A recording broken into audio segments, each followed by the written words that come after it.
I stare directly at the sun, but never in the mirror. It's always exhausting, always rooting for the anti-hero as we do in professional wrestling. Ladies and gentlemen, it is Thursday night, and we are here for another podcast. And if you're not a Taylor Swift fan, I shame you. We have Wolf, Brent, Aki, welcome to the party, and Dreezy here with us today. Let us get into it. Speculations on where CM Punk is headed in WWE. Now, I know a lot of you guys don't care. We're still going to talk about it because it's the news. Speculations on where Punk might be headed. It's reported that CM Punk is in free agency within a WWE and has not landed a program with which to operate within. Sources in WWE say there's a lot of raw talent and that just plain don't want him present, suggesting that SmackDown will be Punk's end destination, in my opinion. I'm almost sick of fucking talking about Punk. If it weren't a gigantic to the overall community, I would just write this whole entire subject off, but it's worth an honest conversation. Punk has scores to settle in and outside of a WWE ring within the umbrella of WWE. SmackDown seems to be the most logical placement with Roman Reigns, as putting a lid on the Shield angle would be a no-brainer for Fed loyalists. Punk, tell me how much you hate CM Punk.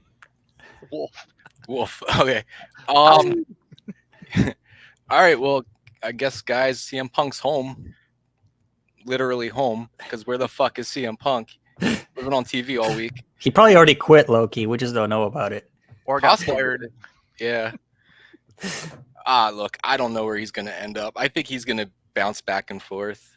They're going to use him when they need to pull a rating. They're going to use him, just easily to get people to watch. But I mean, the rumor is going around that he's going to feud with Roman Reigns.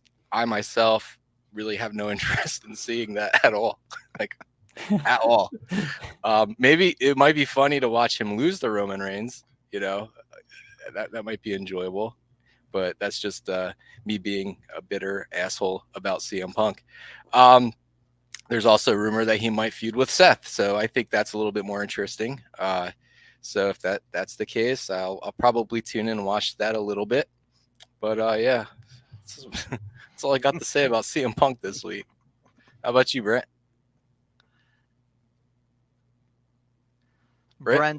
Brent is so opposed to talking about CM Punk, he's not even unmuting his fucking mic right now.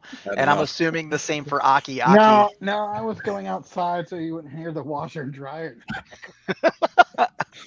I'm sorry. CM Punk, why would he go to SmackDown? Isn't that where Randy Orton just went last week for the whole Roman Reigns thing? Like, they're going to screw Randy Orton if they move CM Punk there. That would be my only gripe. Seriously, keep him on Raw. But no one wants him around. Nobody wants him anywhere, so screw him. Just put him in NXT. There you go. He won't go there. Maybe he'll lift the ratings on NXT closer to AEW. Where all those WWE marks are just like laughing at AEW viewership. Like last night. I could see if there's ever another head-to-head between NXT and AEW. I could see WWE doing that. well, last time what they do? Bring out like everybody from Undertaker, WWE on the NXT. Like you had like Undertaker, dug up the dead man, Bret Hart. No, Shawn Michaels was on screen for sure. Bret Hart will never walk into a WWE or a ring again voluntarily unless they're throwing $1 million at him just for doing it. Aki, tell us about how much you hate CM Punk and how he's ruined the cult of personality. Honestly, I don't like him, and yeah, it's kind of funny because he always was talking about how, I'm never gonna go back to WWE. I'm gonna be over here and not come back, and then like 5 seconds later returns back. Kind of funny. But Hypocrite. yeah, and it's kind of weird that like he would complain about like AEW treating him like shit, but like they really didn't, because I mean they gave him the world title, they gave him like an opportunity to do stuff, and apparently I guess going back to WWE is good or something. I don't know, his game plan. I had a joke cooked up, but Wolf kind of said it already. I was gonna say CM Punk is headed home. That's where he's headed because right now it's hard to imagine him being around for 3 years. Like that sounds ridiculous without him causing drama, without him quitting, without him getting fired. So I think ultimately he's headed home. But in the meantime, I think he's gonna be like a Brock Lesnar type of guy where like Wolf said, wherever they need him, that's where he's going to get called up. But as for me personally, as long as he's not in AEW, I don't really care where he's at. Yeah, unfortunately, due to the nature of him coming back to WWE, that rained on a lot of parades, which is something we're going to talk about a little bit later in the program this evening. I inclined to agree, as long as he's not on my AEW television right now, due to how he behaved in the long run. That's cool, unless this is one giant work, which at this point I can't. If it was listen, it would be nice to be vindicated for all the I told you so's, for all of the tinfoil hat conspiracies I threw out in every community I touched. But let's not talk Punk ad nauseum. Let's talk about things that are a little bit more relevant in the pro wrestling world. Let's move on to the injury reporting. I'm going to cover a couple things here, but we're going to talk about the most important ones. In the injury report, we're going to stick with WWE to start. We have major injuries, as Wesley reported a loss of feeling in his back and legs following an NXT appearance, right? It said he's to undergo a surgery for and he's going to be replaced by Dragon Lee in his challenge to current NXT champion Dominic Mysterio. A literal hate factory. You can't put Dominic Mysterio on screen without, they couldn't pump booze louder into WWE television. It's just happened naturally. But let's move over to AEW. We had several reports of several talents preparing for returns from injury. We've heard from Serena Deeb, and we reported on this last week. Now we're hearing from Thunder Rosa, Jamie Hayter, and Kyle O'Reilly. That's huge. All being backstage for the past few AEW events. The implication of the latter, Kyle O'Reilly, it's pretty significant with Rodney Strong and Adam Cole being at the forefront of AEW programming. Who's pumped for an Kyle O'Reilly return? Let's go, Wolf. Oh, yeah. I love Kyle O'Reilly, man. I think he's a very underrated individual in AEW, and that's saying a lot because their roster's just tremendous with talent. I also think he's one of Tony's personal favorites. So if Kyle O'Reilly comes back, I can see big plans for him, especially the injury that he overcame. He might even be, we'll probably touch on this later, but he might even be involved in the major angle going on right now. That seems to be, pretty common speculation going around the different communities. So, yeah, I'm pumped for it, man. And, I think we got a lot to look forward to next year. We got a lot of fun things coming up. Brent, wake up. Wake up! Wow. He's not. He's not asleep. He just doesn't want to hear us hear You don't him want running to hear laundry. my washer and dryer because Better go catch it. Let's see. Yeah, I've been hearing all these things about Thunder Rosa being backstage for a while now. Like, was Jamie Hayter? Did you say Jamie Hayter too? Yeah. Yeah. Okay. And Kyle O'Reilly. Who else? There was some other time. Sammy Jack Guevara. Perry been back? Yeah, Sammy Guevara was cleared now this week after he posted his vlog, right? So Yeah. that's a good plus right there. Danhausen will people that probably I like. If only they could just give Kip Sabian some more hours, Other than that, it's just good to see people back if they actually get back here. Probably after World's End or New Year's, Unless they rush something into some storylines, I don't know. Aki. I hope that the people that you say were injured, I forgot their names, but I hope that they get better soon, or like as good as they can be. And it's going to be pretty cool to see Thunder Rosa and Serena Deeb back, because I've been wanting them back for a really long time, especially Serena Deeb, because I love her. I loved her. It was like the 5-minute matches or something. Oh, yeah. Yeah, I love those challenges. Hikaru Shida. Yeah. Yeah, I would It was love a to see. banger. Yeah. Yeah, I'm gonna be honest. I don't know who Wesley is, but that matters. I went on this long speech last week about how important health is and how expensive health is. So my thoughts go out to him, and I hope he recovers and continues to improve his career and put food on the table and make as much money as he can with his body uh, in the wrestling industry. But I'm also happy to hear that all these people are coming back. One thing I want to say is that we got to be a little bit patient, because just because someone is healthy enough to return doesn't mean they're going to be immediately on TV, because a lot of this is pre-planned. There's storylines going on, their bookings in advance, so you kind of have to plug people in, especially when they're returning. So if you're wondering where someone is, like they said they're cleared but they're not here next week, I just want to say be a little bit patient. I'm sure everyone will find a spot soon enough. Well, Kyle O'Reilly being in the main programming is indicative of how they might be handling the devil angle. There's a lot of theories about that. That seems to be something we've talked about a lot the past couple of weeks. I would like to believe still that my secondary, guess on who the devil's goons were is right. It looks like Wardlow. I mean, Brent put that picture up in the chat earlier, and the dude was literally wearing it's a hard tell. He's wearing the same boots. Like you don't just go and spend $110 on boots to smack on a stranger, right? But Yeah. Kyle O'Reilly being a factor is highly probable. It could be undisputed very easily. Adam Cole's the leader, Kyle O'Reilly, Bobby Fish. It could even be the Bucks, the two Stooges, with where they're at right now. Do you guys have any feelings about that?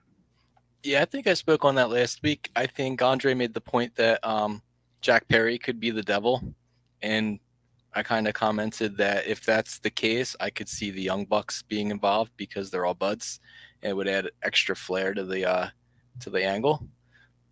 But I have no interest in seeing the Bucks right now.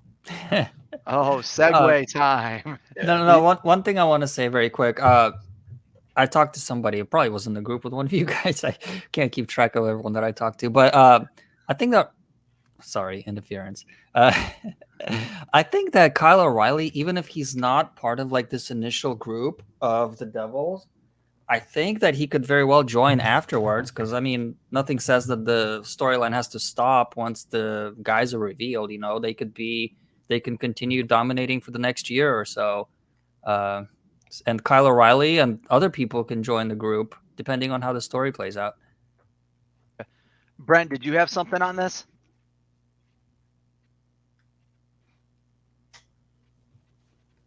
All right.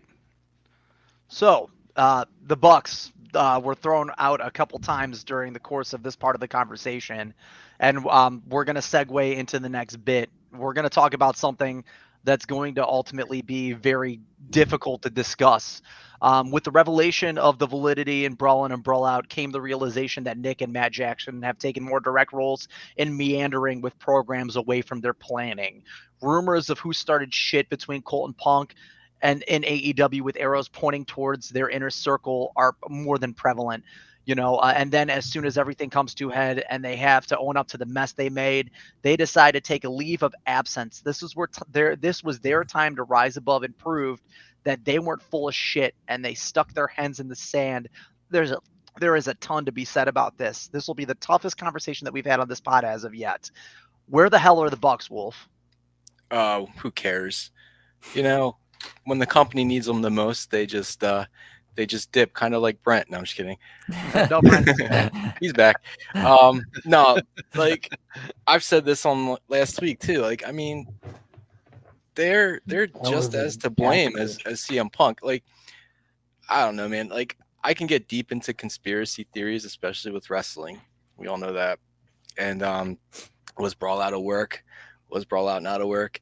Well, let's just take it at face value. Let's say that it wasn't a work. And let's say that all that shit really went down. How are these guys still EVPs of the company? Like, honest to God, how do you carry yourself as an EVP of AEW? I get that you're a founding fathers of the company, but like, you're not going to put aside ego to do business and tell interesting stories and give the fans what they want, and you're going to call yourself an EVP? Go screw yourself. That's it. Brent, what do you got for us on that one? I miss the Young Bucks, man. I like the Young Bucks, no matter what they do. I don't believe 100% the CM Punk stuff, but let's see. It feels like they're going to be heel. They changed their YouTube channel to Bing the Dark Order, which is just hilarious. I mean, I didn't even watch this week's episode. Where are they gonna come back at? That's the interesting thing. You know what I mean? Like, are they gonna have to help Kenny Omega when Jericho and Omega have a match with Don Callis and there's like 5 guys on 2? You know, I don't know. Where should you put them? That's the point. Do they actually just take a long vacation and come back in like late January or February, build a story to Revolution with someone? Who knows? Aki, do the Bucks suck? I mean, I don't know. Maybe. Or maybe they swallow. But anyway. So you're saying that it's been reported that they left because people are like trying to wait, I'm confused.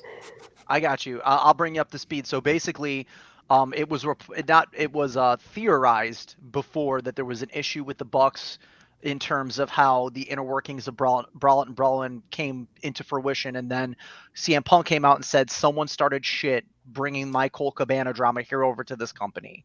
And then and it was true. It ended up being true. Someone from the Bucks inner circle spread bullshit around the company, and then the Bucks were trying to control the narrative to say, hey, fuck Punk, fuck this. We don't want to work with them. After everything already happened, CM Punk, Kenny Omega, Chris Jericho, and Tony Khan all sat down and said, hey, let's all get in a room together and figure this out. The Bucks were supposed to be a part of that mediation. They never showed up to the mediation. They dodged it 100%. They said, we're not going to be in a room with CM Punk right now after Brawl Out. Oh, shit.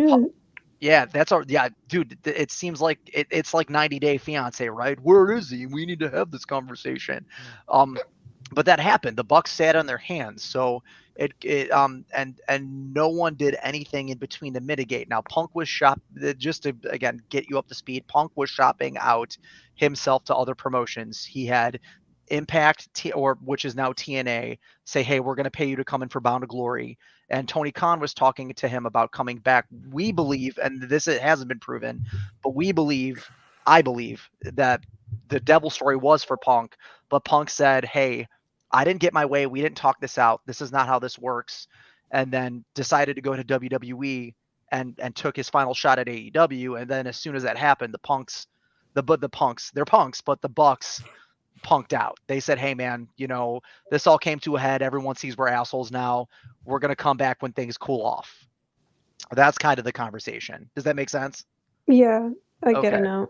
So honestly, if they do come back, they have to come back as heels, because if everyone's seeing them as bad guys, fuck it, become the bad guys.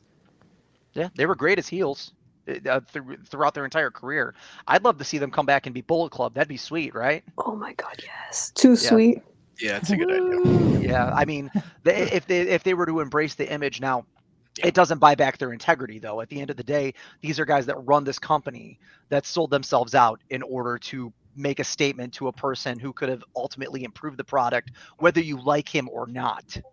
I can't, I'll be honest with you, as much as I advocated for Punk coming back, I have consistently said, fuck CM Punk. I only wanted him back because I wanted Tony Khan to own the greatest work of all time. Now that currently belongs to Punk, the individual, not the promotion that he works for. Andre, what do you got on this one, man? I actually don't have much to say about this, because I take all dirt sheets with a grain of salt, no matter how consistently accurate they are, because, I wasn't there. I don't know these people. I don't know what's going on backstage. I try to just enjoy the show at face value. If what you're saying is 100% true, then what I want to say is that the difference between Punk and the Bucks in this case is that Bucks did not embarrass the company publicly like Punk did on the brawl out. What was it? The scrum. That's the thing that bothered me about the Punk situation. I realized that there's politics everywhere. Your job, but every job, every profession, there's politics, there's gossip, there are people who don't like each other.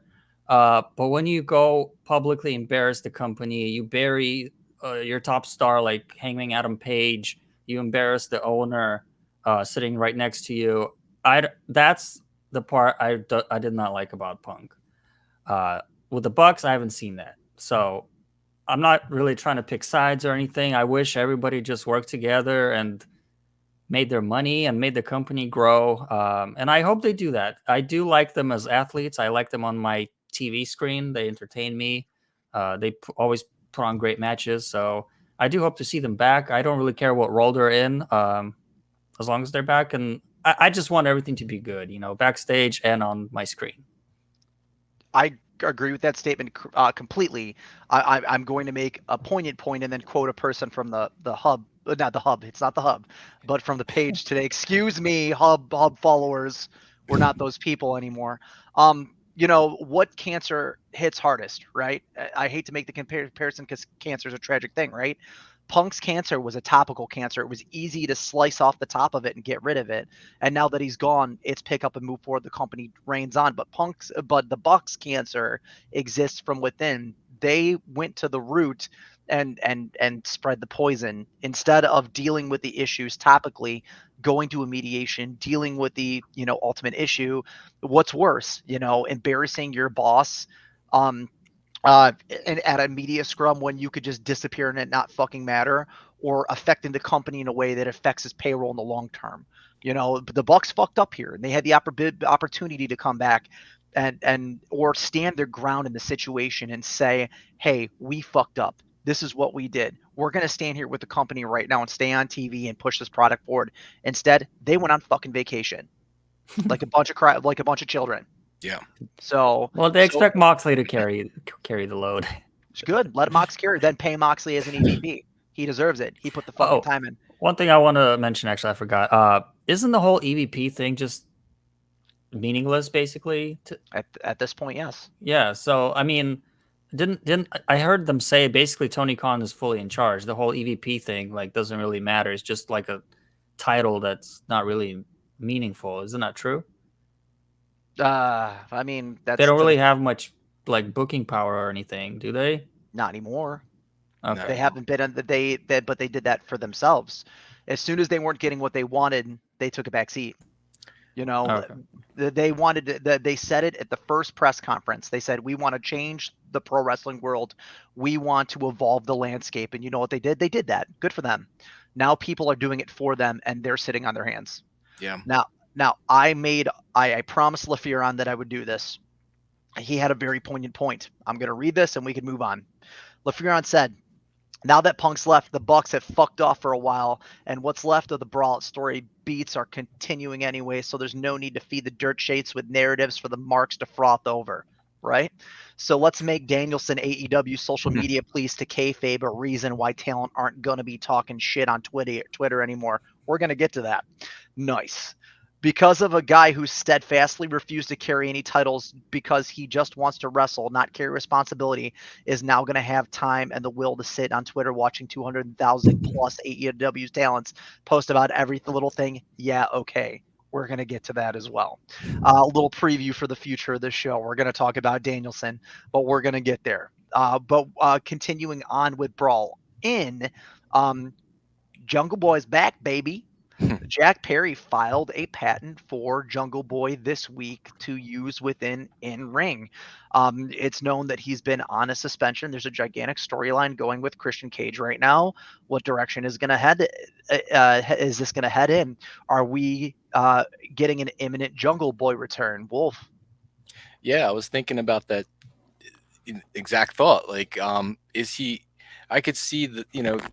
The speculation is if he comes back, he's going to be involved with the Devil storyline or the Christian Cage storyline. I myself think it would make more sense to have him involved in the Christian Cage storyline. just because of his past work with Luchasaurus. I could see him continuing that feud. I don't think they're gonna team up again because babyface turn is imminent for Luchasaurus, as you would think based on what we've seen. And I could see Jungle Boy kind of stepping in as one of Christian's kids, maybe his golden child. So I think that's where it's like. I think we're gonna see.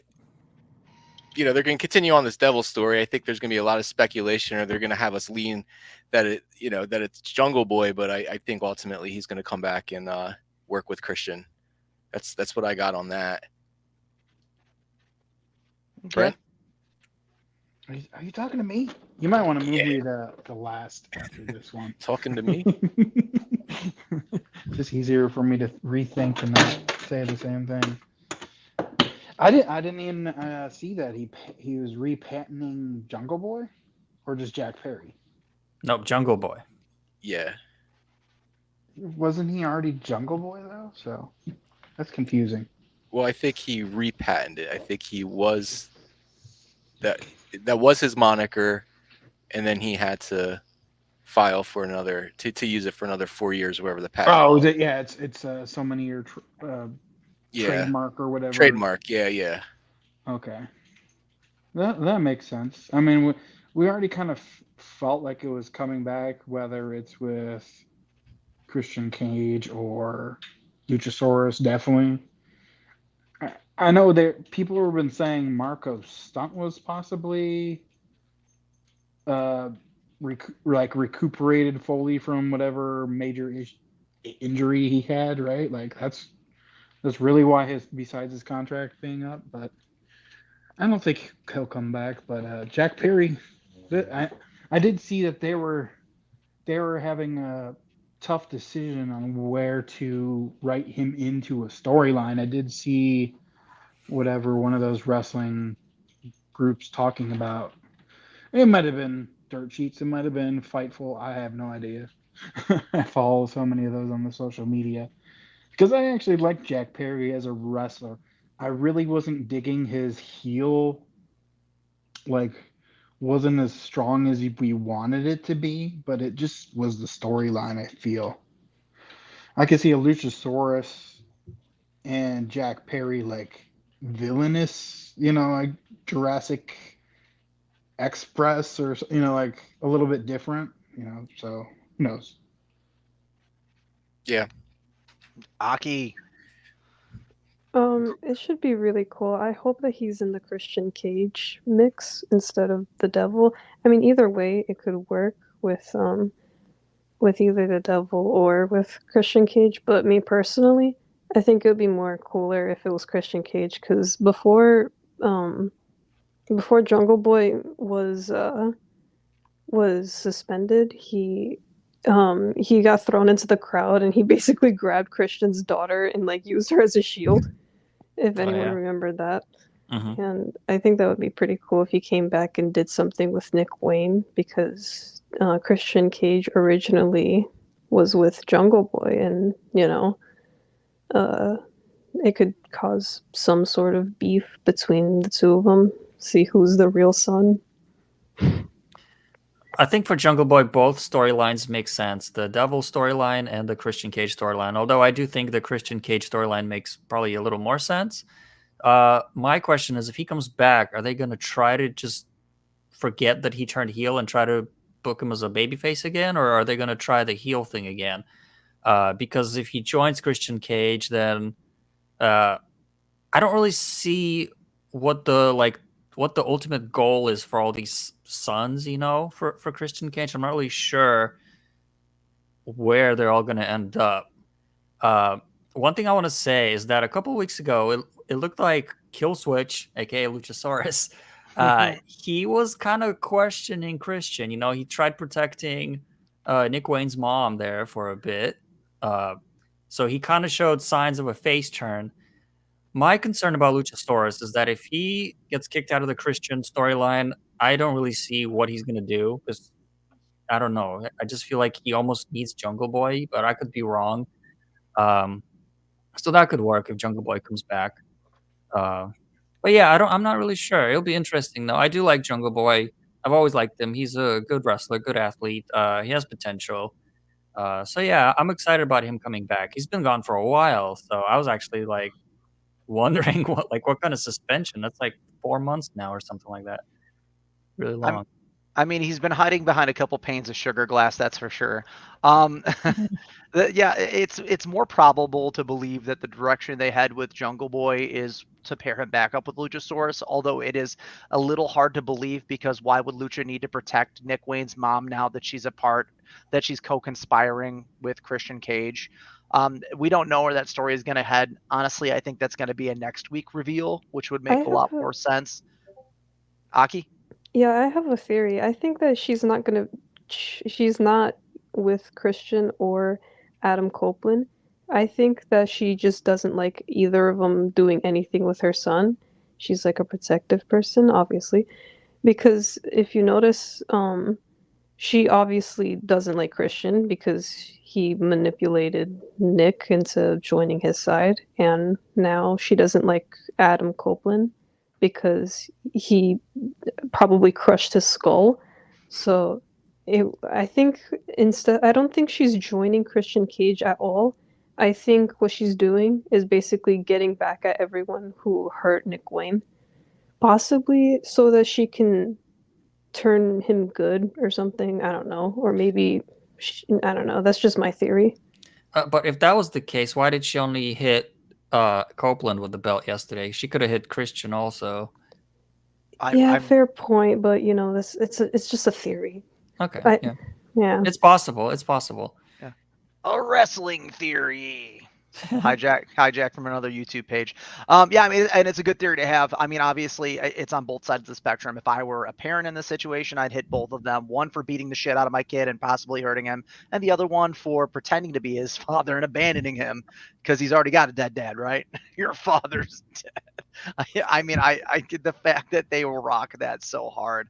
Absolutely floored. You have a dead dad. Well, your mom. You know that it's pro wrestling 101. You know, they're yanking the chain from both sides of the spectrum, but there's an area of responsibility that has to be had for the parents in this situation. But while we're on the topic of responsibility, let's pivot to our next segment. AEW has a new hangman, and his name isn't Adam Page, and he is responsible for dealing out the punishments for when you're not doing what you're supposed to be doing.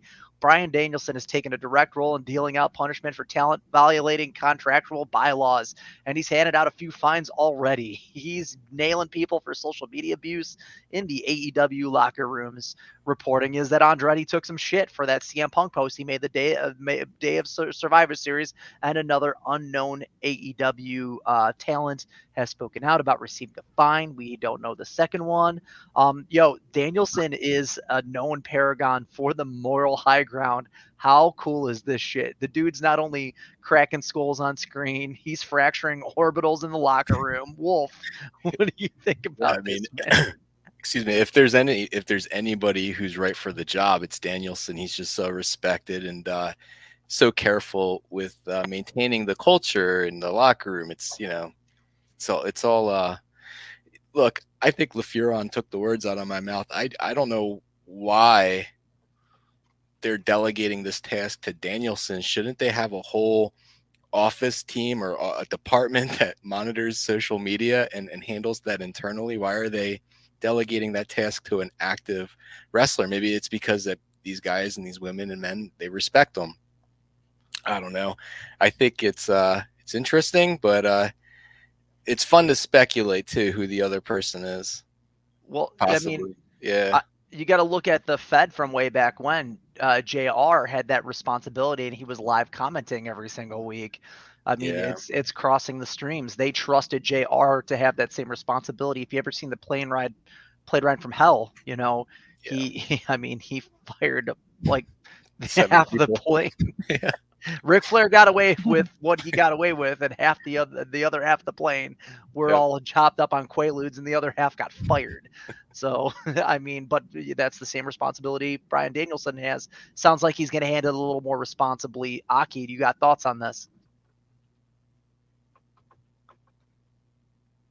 Aki is struggling to hit the. I do wonder if I'm sorry, Aki. I do wonder real quick if Danielson if this is going to be like, because we all know he's winding down, which I think is completely selfish. He shouldn't be listening to his kids. He should be listening to the fans. But no, but Fuck seriously, those kids. yeah, seriously, what are you doing? Like, I wonder if if this is kind of like a what do you call it, a contingency or a plan for keeping him around AEW, like after the fact. Maybe this will be like, maybe he'll be JR, talent relations. Sorry, Aki. Okay. There you go. Yeah. Aki, bring us home. I think that's all she had to say. Trey, yeah, that's all. Poignant. So, Trey, can you follow up to Aki? I can't. That's too much to follow up right there. No, I get where you guys are coming from, but this situation makes me a little bit uncomfortable because, like Wolf said, why isn't there like a team of people doing this? Why is it a wrestler? Why does a wrestler have the power to punish his peers? That kind of doesn't sound right to me. Yes, he's respected. Like, yes, this and that, but at the end of the day, he is one of the boys. So why is one of the boys have the ability to dictate what they post on Twitter, give them fines, firing them? That's a bit much, because that kind of opens the Pandora's box. Because if you give that power to another wrestler, which is, why wouldn't you? If you're giving it to one, why not the other? The other wrestler, he can go full Hogan on your company, and that's never a good thing, as we've seen before a couple times. So, yeah, like Wolf said, this could be like a trial run for his post in ring career. Once he retires from the ring, I'm totally cool with him doing this, because different positions. And you brought up JR, and yeah, that's similar, but JR, he doesn't have to. He's a different position. He's a commentator. He doesn't have to compete with wrestlers for like promo time, ring time, character time, none of that. So I think that's a little bit different. Yeah, I think it will go over fine, but I don't know. It's a little fishy. Brent. Good morning, Brent. Good morning. I mean, good afternoon, and good evening, and good night. I think this is ridiculous. I don't know if they're just trying to pin it on Danielson or not. I know he's almost like the collision manager, right? Like when he signed, or after the whole Punk left, they made Danielson more in charge of with the writing and storyline overall with Collision. So I mean, he did write up the Continental Classic Championship that's going on right now, or he brought that in, right? So, but watching over people's Twitters and Instagrams and all that other stuff kind of seems like nonsense to me, right? Like, don't you have someone like older that can be in charge of that, like that maybe everybody will respect, more? Like Jake the Snake Roberts? No, I'm making a joke right there, but Arn Anderson, we had the Ric Flair thing last week with the social medias. Like that was hard, right? So maybe people should just like be less themselves online and use it just as their character, like some do, right? Like they keep their heel status on Twitter like MJF does and like Swerve does and some of those other guys does, and it's like, just keep it in your storyline. Don't make anything personal, political, whatever garbage, right? It's wrestling. Keep that out of the sport, I don't know what else you can do. You can't monitor everybody 100%. So something's still going to happen. Well, obviously, Punk proved that you cannot monitor someone 100%. Bill Herster in the chat wanted to make a point. He thinks the role is closer to what the Undertaker did in the late '90s and 2000s. Taker was known to run the talent and keep them in check. He took a lot of responsibility for the backstage bullshit. It kind of trickled down. He was a locker room leader. Vince would go to Taker to the talent, and then Taker would answer for those people not being in line and then make the decisions on what they do with them. And JR actually had an active hand in that. Do you guys think that any one talent should have that responsibility, or should that be something that's disseminated through more people? I thought Um, Jericho already was doing that kind of stuff backstage, right? He's been pretty like cohesive in like uniting the locker room before, right? With the whole Eddie Kingston thing last year and Sammy and all that other jazz. yeah, I mean, I don't think the Undertaker was writing fines though to Yeah. wrestlers either. I mean, they held wrestlers court though, and that could have been worse. Yeah, who's taking the chops? But they would do wrestlers court, and those receipts would get paid forward behind a camera. I mean, what was the name of that kid that shot on Hardcore Holly that got the Oh, Daniel Pewter. Pewter? got the shit kicked out of him.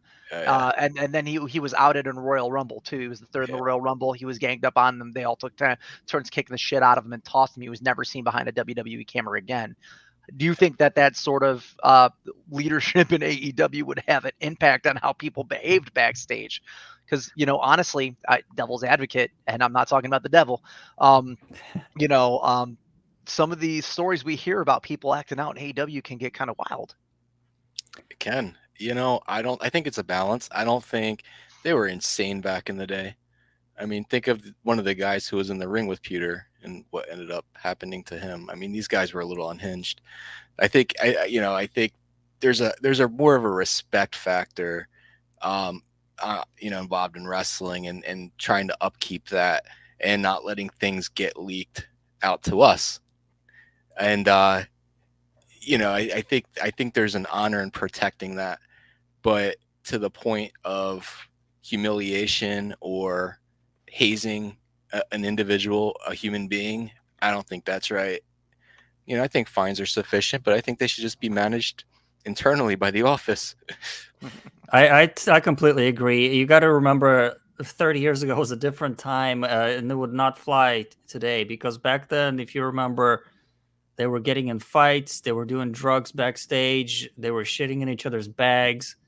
Can you imagine Young Bucks shitting in CM Punk's bag, and then just like nothing happened, like just moving along? That wouldn't not happen. Like, I don't even think those people today's wrestlers would even think of doing that at this high of a level. Maybe in the indies they do that, but yeah, it's just the Undertaker stuff.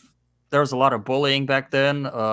Chris Canyon's story is very infamous about backstage bullying and stuff like that. So very different times. But yeah, they need like specific people, like social media monitors. Like, how hard is it to hire one? Maybe don't play that Europe song, The Final Countdown. Maybe save some money, pay 3 years salary to online monitor, something like that. Yeah, they got to do.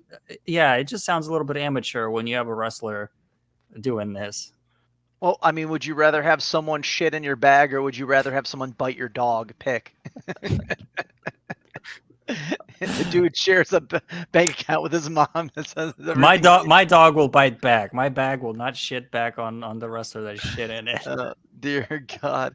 Well, we got a couple more things to talk about this evening, unless you guys have anything else you want to share on Danielson being the new Hangman. You guys good on that one?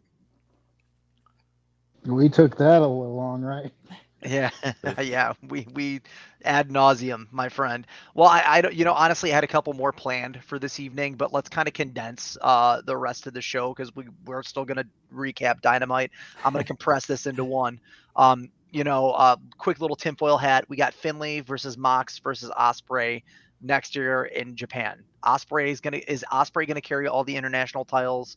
Will New Japan pass the torch on to the only New Japan star in the feud, David Finlay, and start the Bullet Club Civil War story? Or is Mox going to be the wild card here? So, Osprey is obviously being pinned as the world international champion. We all theorize that he's going after Orange Cassidy when he gets here, but it's going to start in Japan in January. What do you guys think about this? Yeah, I like that idea. I think, is there any chance that they'll consolidate those two titles and actually treat the AEW title as an international championship? I don't know, but I think putting that on Osprey's is the direction that's going. I think OC Osprey 2 has to happen. I think it's going to happen at Revolution, maybe, possibly. That's my thought, and I can't wait. I think that match from Forbidden Door last year was terrific, and it's going to be a good one. Yeah, that was my match of the year. That was absolutely breathtaking match. It was a great showcase of those two individual talents, and it certainly validated the idea that Orange Cassidy isn't just a gimmick wrestler. Yeah. I mean, he could hold a belt for too long, but the dude could definitely fucking work. Yeah. Aki, what do you got on this one, pal? I'm not really into New Japan Pro Wrestling all that much, but I heard Osprey's signed to AEW, so if he wins the international belt, that would be pretty cool. Oh wait, does he actually have the international belt? Yes. Oh, He has the New Japan New Britain, New England, New Britain. What I don't know he has the belt has changed. That's the thing. It went from the USA belt to the Great Britain belt. Now it's the international title. They've rebranded it just for this match. So whoever carries this title is going to have New Japan's international title. And in case you didn't know, David Finlay is the new Japanese leader of the Bullet Club. okay. You're like, okay. I guess. Yeah, I'm going to echo Aki. I don't know anything about New Japan either. It's going to be a good match, though, because I know Moxley and Osprey are good. I don't know anything about David Finlay. Is he Fit Finlay's son? Sure as hell is. That's all I know. And even that I had to question. So he rips. No, he's good. He's really good. I mean, he is a de facto Bullet Club leader, but he had prominent enough name power and history to walk into the ring and usurp Jay White after he was cast out of New Japan. He's a fantastic professional wrestler. So I mean, they're putting him in the ring with two top guys that both now belong to AEW. It's an AEW relative, because I was thinking are they gonna risk putting a belt on Osprey when they know he's headed all Elite Wrestling? Unless they're continuing on that friendship. Brent, you got thoughts on this? Not a whole lot, other than that'll be a fun match. I mean, it's didn't David Finlay wrestle once in AEW for Dark or one of the Rampage or something like that? Yeah. Because I swear I remember Jay White did way before he came last year. 4 times. The year before, yeah. Yeah. It was and then people who's this Jay White guy? One of the greatest professional wrestlers on earth. Because the first time I saw him, I'm like, oh my gosh, he looks like my father-in-law. One of the snottiest professional wrestlers on earth. Who, Jay White? One of the snottiest. I can't watch him, especially when I'm eating. He cried like a baby the other week, on Dynamite is how it sounded like. You can't talk about the Catalyst like that, dude. Bullet Club Gold, sure. He literally does every match. He literally does have a stream of saliva and shit. Not everywhere. Yeah. No fucks Jay White. While we're talking about Jay White, let's transition over to the recap of Dynamite. We got 2 more things to talk about tonight, folks, and the Dynamite recap being one of them. The C2 was terribly predictable this week. I'm gonna be the guy to say it. We got a really good showcase from Adam. I almost said Edge. Adam Copeland and Christian. The women's match, Sky Blue looked fantastic. There was some cool promos. There was some exposition. I think my highlight of the evening was the Hangman MJF promo. That promo was fantastic. It was very well done. It was very organic. Two world champions standing next to each other. MJF playing into Hangman's current character, which is fantastic. He's angry, pissed off Hangman. He's not sad cowboy. He's not emo cowboy. He's not teacher cowboy. He's ready to fuck you up cowboy. He's riding to the sunset with your bitch cowboy, and I'm ready to see him execute on that. But I want to hear what you guys thought about Dynamite and what your favorite matches were. Wolf, go ahead, roll us out. Sure. I thought it was stellar. I thought, the Dynamite just was one thing after another yesterday. I thought it was really, it was really produced well. My favorite match, I would probably say, gotta think about that. I really like Briscoe. For a guy who hasn't had any wins in the C2, Mark Briscoe, man, he's putting on one great match after another. Like he looks terrific. Even Lethal too. I mean, Lethal doesn't have any wins, and like he looks like every match that he's in, it's just entertaining. These guys are really doing a great job putting over their opponents. It'll be interesting to see those two guys go at it, which I'm guessing is probably going to be like their last match, to see who's in last place. But good Dynamite. I guess my favorite segment was probably the whole Devil storyline. I thought it was done well. So yeah, that's all I got. Aki? My favorite match had to be the women's match. Even though I really like the Adam Copeland match, I think the ladies' match was like the best one for me.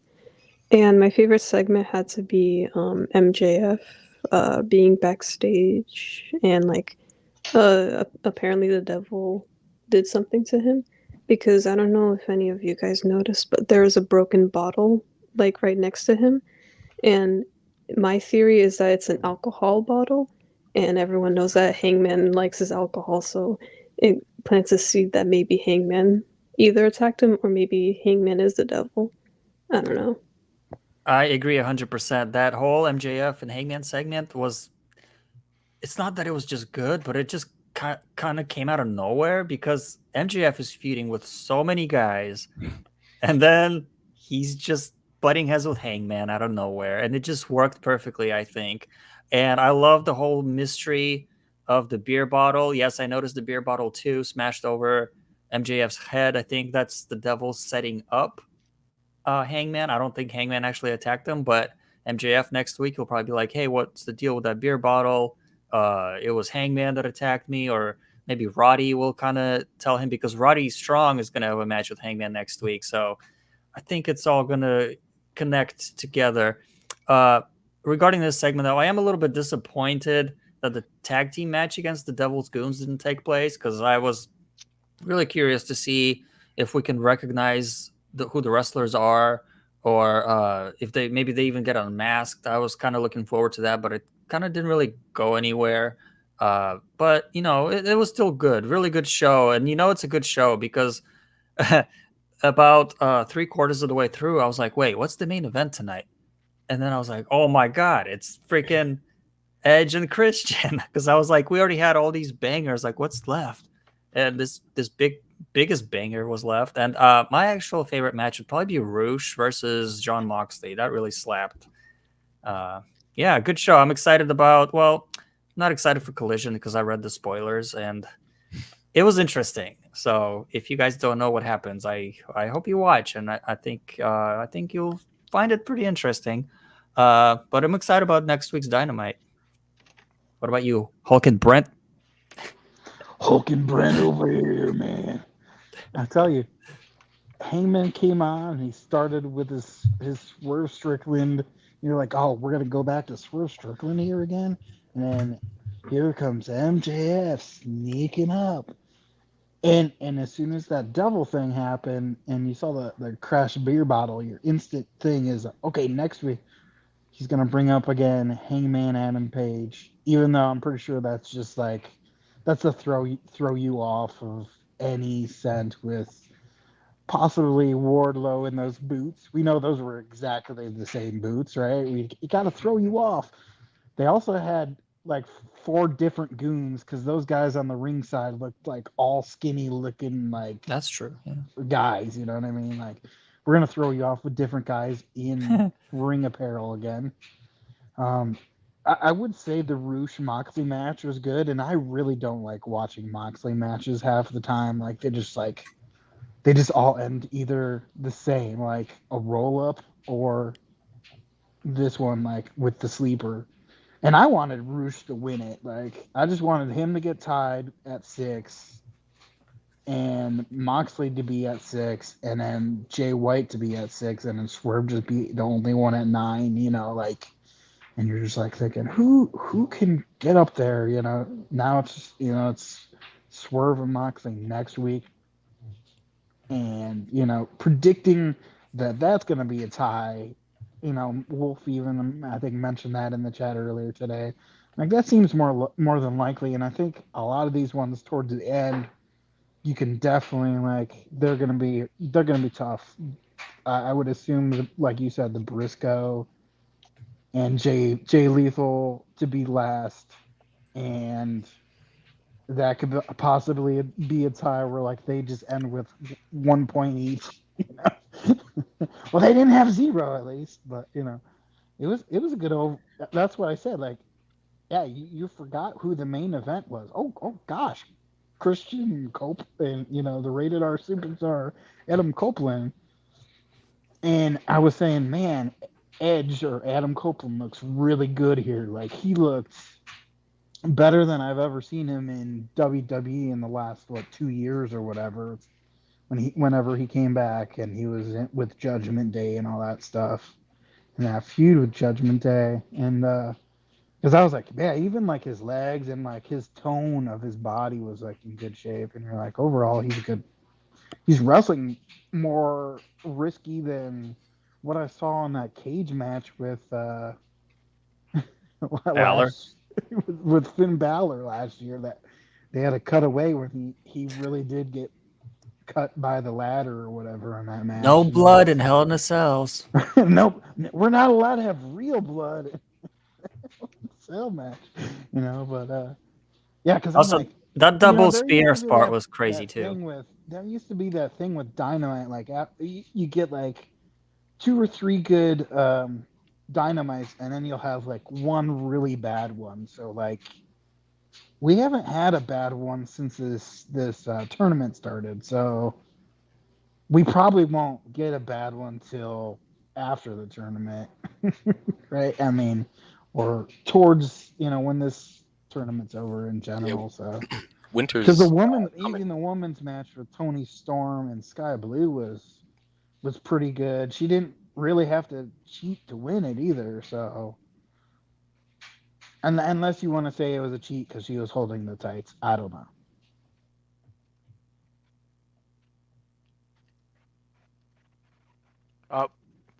Oh, it's on me. Wake up, Shane. Oh, gee, dear God, zoned out for a second. And that's this whole entire pod today, guys. We're obviously, we're in a period of time in between PLEs and PPVs, and not a lot is happening in the news since Punk right now. So I apologize. ABCs, 1, 2, 3s. Yeah, I know XYZs and the disease. So we're gonna move on to the mop up, guys. Not a lot to talk about this week, unless you guys have anything else you want to slap out there from Dynamite. Honestly, the Cope match was cool. Yeah, I want to make a point about the Cope match. Adam Copeland went up there, and it looked like he was performing like a dude that was 15 years younger. You could definitely tell by the way that he was performing during this match that they had put a cap on what he was doing in the Fed, and that was shown during WrestleMania after he threw that that ladder in Finn Balor's face and split him open. These are the matches that he wants to be doing and he's tuned to be able to do. He came from that era of violence. So it's nice to see him kind of come back to form. The outcome of that match, yet predictable, was also disappointing for me. I would have hoped that they put him over because, slap a title on this man. If not, put him back in the tag division. Hopefully we see that sooner than later. For my mop up today, I just really wanted to talk about VKM. some news about Vince McMahon's involvement with storytelling came to light today in regards to how involved he is with WWE. And you guys know I'm more of an AEW guy than a WWE guy, but it seems like he's far removed from the company. He's acting more like a financial figurehead than he is directly involved with processing the WWE product. I don't think Triple H has done that good by the product. People want to swear by him because of his NXT days, but he isn't really doing that much more than Vince was. You're still only saying the same favoritism. You're still saying risk versus reward, shots being taken with no payout to the fans in the back end. I don't shame WWE as a company. I know the greatness of their product in the past. I'd love to see them put out a product comparable to what I enjoy to watch, which is AEW. Hopefully sooner than later. Do you guys have thoughts on this? Fuck Vince McMahon, by the way. Yeah, fuck him. I saw a quote today on Twitter. It was pretty funny. Some kid said Endeavor gave Vince McMahon a remote control that's not plugged in, and just that's what I do to my kids. let them play. They fall for it every time. So here you go, Grandpa. We picked you Kirby. Aki Dre. You could just say fuck Vince McMahon if you don't want to talk about honestly, fuck Vince McMahon. I always say I don't like to hate people, especially in the wrestling business. I don't hate anybody, but Vince McMahon, if I had to say fuck you to somebody, it would be Vince. Fuck you, Vince. For so many reasons. You know, it's a matter of separating the art for the artist. I am a staunch fuck Jim Cornette. Fuck Jim Cornette all day long. But at the end of the day, Jim Cornette built modern professional wrestling from the 80s and 90s. You can't deny the legacy. Fuck Ric Flair. He's a piece of shit. He objectified women and did all that shit he did. But his character is he's pop culture. He's a pop culture icon. The heat that he took last Friday, justifiable. We had this conversation before. You have to reap what you sow. He shouldn't be given a platform right now. This is what happens when you misappropriate a legacy. And he chose to misappropriate his own, and he's reaping what he sowed. Same as Vince McMahon. But we wouldn't have wrestling if it weren't for these guys in the first place. It's a hard pill to have to fucking swallow, guys. And I hate to be the guy saying it because I will be fuck all of these guys all day long, but it's funny to see Vince McMahon out of the game. It's like a toddler playing with an unplugged controller. It really until his dies, I won't believe that he's completely out. You know what, Chris? Did you guys see the Chris Van Vliet, Chris Jericho interview? Dude, Jericho said the same thing. He said, "Hey man, everyone should work under Vince for at least 6 months." Oh, I saw that part. Yeah. Yeah. But he also said, "I didn't believe that Vince was going to be out." He said exactly what you just said. I didn't believe that Vince was going to be out of the game until he died. So, yeah. Hold on. Bill Herster in the comment. You got to give Vince Russo his props if you're going to give Cornette his. Hey. I enjoy some of Russo's stuff. I'll be honest. I enjoy some of Russo's WCW. Not for good reasons, but it was enjoyable. I was always confused on why people don't like him. Didn't he I forgot. Oh, there's so many reasons. He sold WCW down the river and ruined. Aki, have you ever watched WCW from 2000? I wasn't even born at that time, so I probably not. You should check out some episodes, especially in the summertime, and it would be you're gonna have fun, but you're gonna think it's the dumbest shit ever. Okay. I'd like to hear your opinion about it, actually. Okay. Vince McMahon is just old and some creepy dude nowadays that thinks he knows it all, right? I think his writer was the other guy that helped him write so many things. Which one? They showed on the Rock show. He was like the openly gay friend, like whatever his name was. Was it Pat Patterson? Oh, Pat Patterson, yeah. Yeah, I think he was more of the. He was his right-hand man for talent. Yeah. Pat was Vince's right-hand man for most of his tenure in charge. Yeah. Mm-hmm. Can I move on to my mop up? Let's get it. All right. So my mop up. it was advertised on Dynamite yesterday that they're going to be in Texas, and the Von Erichs are going to be making an appearance. And I think that's pretty cool. They're probably going to promote the movie. And some news hit regarding that movie today. The Iron Claw is going to stream on Max. So there's kind of this, belief that, or, hope that AEW is going to stream to Max soon. And if they're promoting this, I don't know, it could be a good sign that that's coming down the pike. I don't know.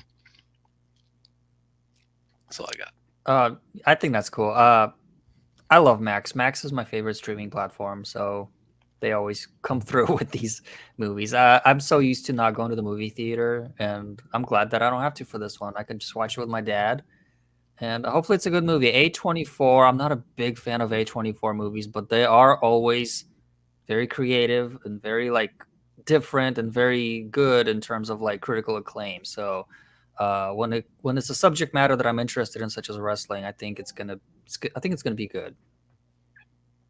Yeah, I'm definitely gonna be watching it. It's a sad story. Yeah. Obviously, I'm gonna have to prepare myself. If they cover the whole thing, it's one of the most emotionally decimating stories. The Von Erichs, are you kidding? Addiction, suicide. It's fucking crazy, but it is going to be an excellent story if it's told well. The movie's already getting absolutely rave reviews. I'm sorry, the suicide is a very dangerous topic of conversation, but to the Von Erichs, it's it has to be in the conversation. Yeah. So yeah, but I want to expand on that. Do you, Wolf? Do you think we're gonna get AEW on Max? Can that be a thing? I'm hopeful. I think so. I think Tony, they're at this juncture. I said this in the Discord that he's trying to do a service for the fans. He wants Tony operates AEW for the fans, and having one hub that houses all of their catalog, and even possibly New Japan. If they can partner, I don't know if they would because they have their own streaming platform, but one platform that just has not only AEW, but you got Ring of Honor, you got a whole catalog of wrestling that you can sell, and I think that that's the perfect platform for them. It just makes logical sense. I'm surprised that it hasn't happened yet, but I'm guessing that there's some deals that they're still handcuffed to, like Bleacher Report. I want to get away from Bleacher Report as soon as possible. That shit is not even I have to boot up my Xbox every 3 months just to watch AEW because it's not available on my smart TV doesn't have it, PlayStation doesn't have it. It's stupid. Yeah, it doesn't even work half the time. Yep, it's not good. Where did it say that the Iron Claw was going to be on there right away? Because what I read was that Warner Brothers and A24 signed a partnership, and then people were saying, well, hopefully then that means the Iron Claw will be on there in a couple months after it's out of the 60-day window. You're calling me out. I saw it on Fightful today. Oh, okay. Were they saying it's going to be on there right away? Because that means that they don't give it much hope in the theater per se, because it's going up against Aquaman and that Wonka movie, which I think that Wonka is another Warner Brothers movie itself. Wonka's going to sell itself. Aquaman, the DCU has been absolute garbage. Although, the Aquaman movie's been decent, but William Dafoe isn't in this one. And you're getting round 3 of fucking Black Manta, so I can't imagine that Aquaman is going to be something to run to the hills for. The Iron Claw is a standalone. The dude, what was the? Is it just called The Wrestler? What's his face? Yeah, Mickey Rourke. I did not. Yeah, Mickey Rourke. You never seen that movie before, dude? It seems like when someone that has a passion project that's based in professional wrestling that puts it to screen, it typically knocks it out of the park for wrestling fans. The Wrestler with Mickey Rourke, Heels. My God, look at fucking Heels, dude. Or look at the first Spider-Man movie. Sam Raimi was a gigantic pro wrestling fan. That said Oh. that 2-minute segment with It Macho has Man was Macho Man in there. one of the best parts of the movie. You know what Macho Man did to prepare for that movie? 29 years in professional wrestling. I was about to say that joke. Yeah, I saw that joke recently. He took that role so seriously. He spent 30 years preparing I sure for it. hope Heels gets another platform to be on. Hey It Brett, would I be think you're I'm sorry to interrupt. I think you're right. I'm reading it now and it's saying Variety reports that Warner Brothers Discovery signed a multi-year US output deal with A24, bringing the entertainment company's slate of films exclusively to HBO Max and Cinemax after their theatrical runs. So they're probably going to get a month, I guess, in the theater. The cap is 60 days, I think. So Is this okay?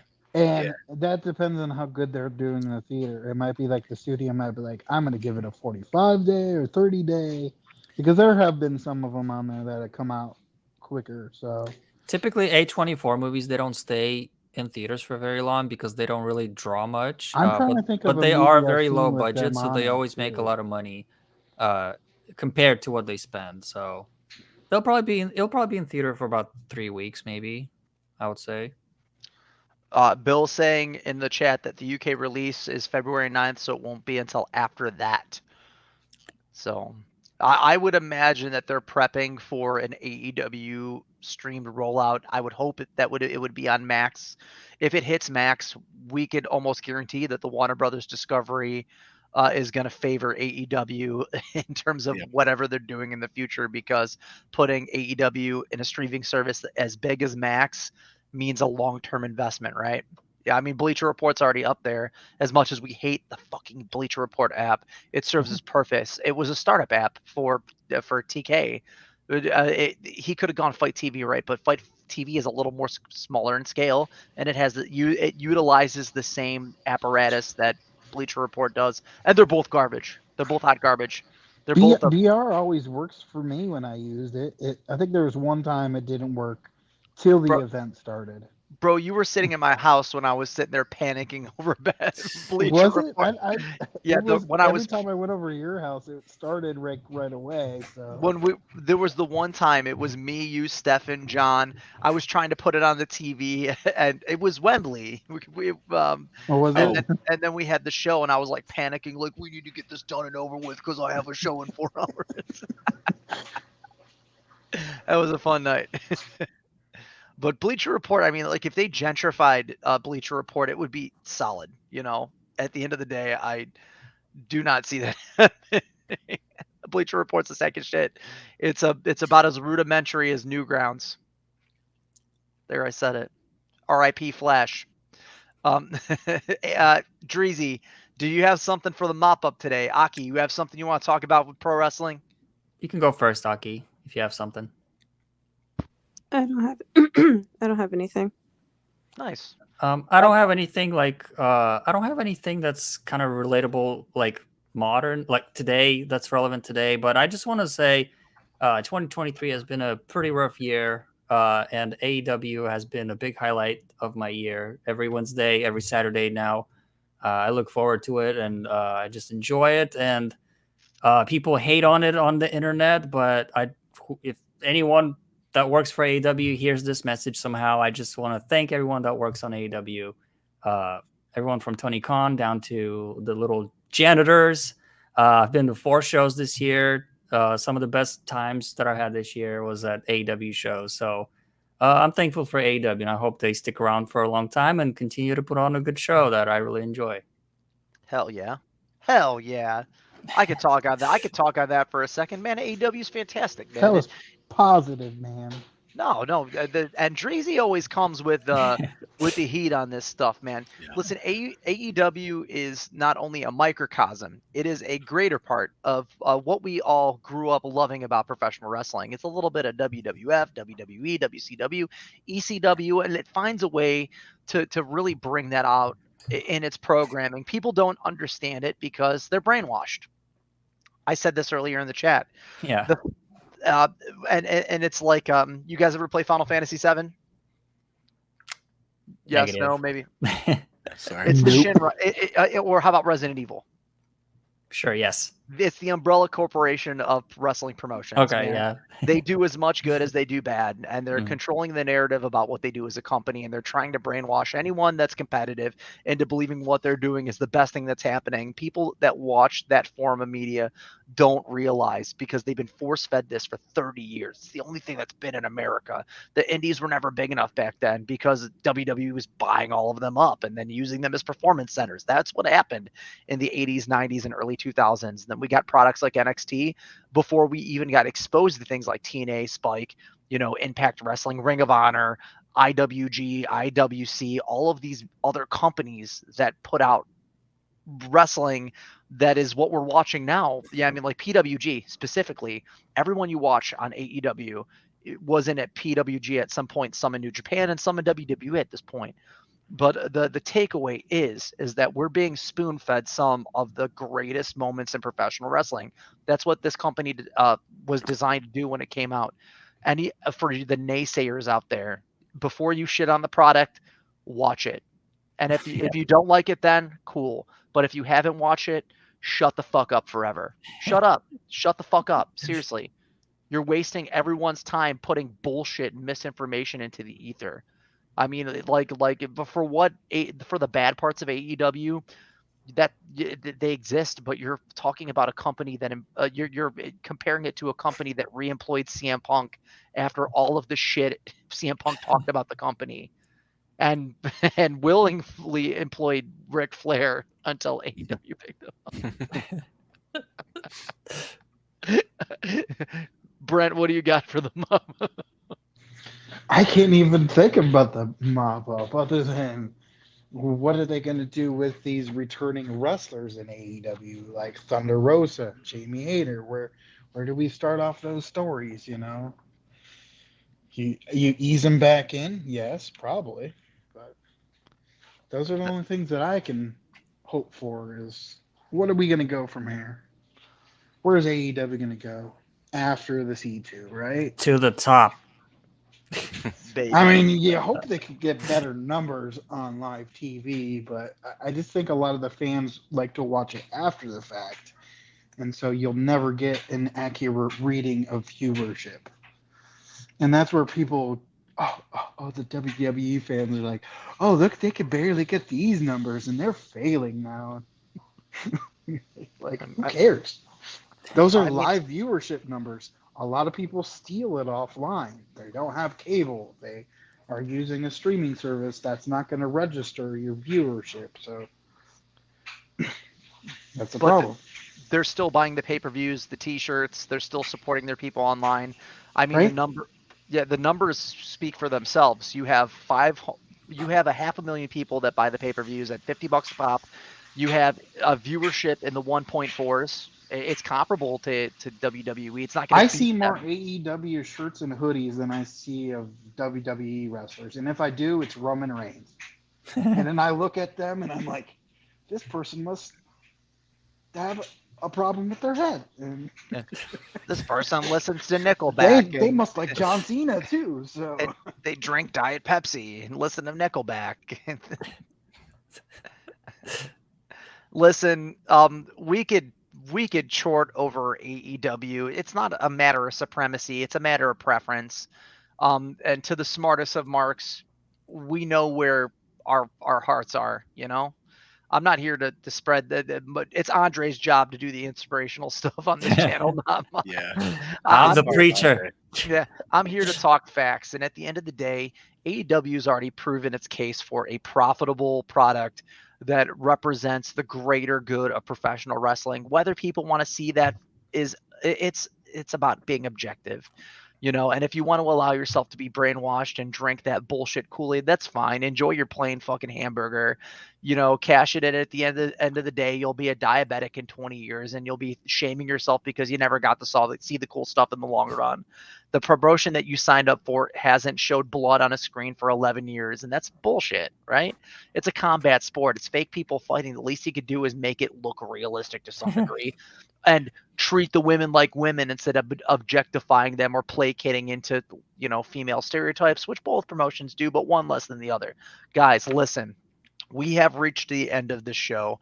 I want to thank everyone for coming out today. Wolf, Aki, welcome to the party. Dreezy, always a pleasure having you here. And Brent, you do the thing.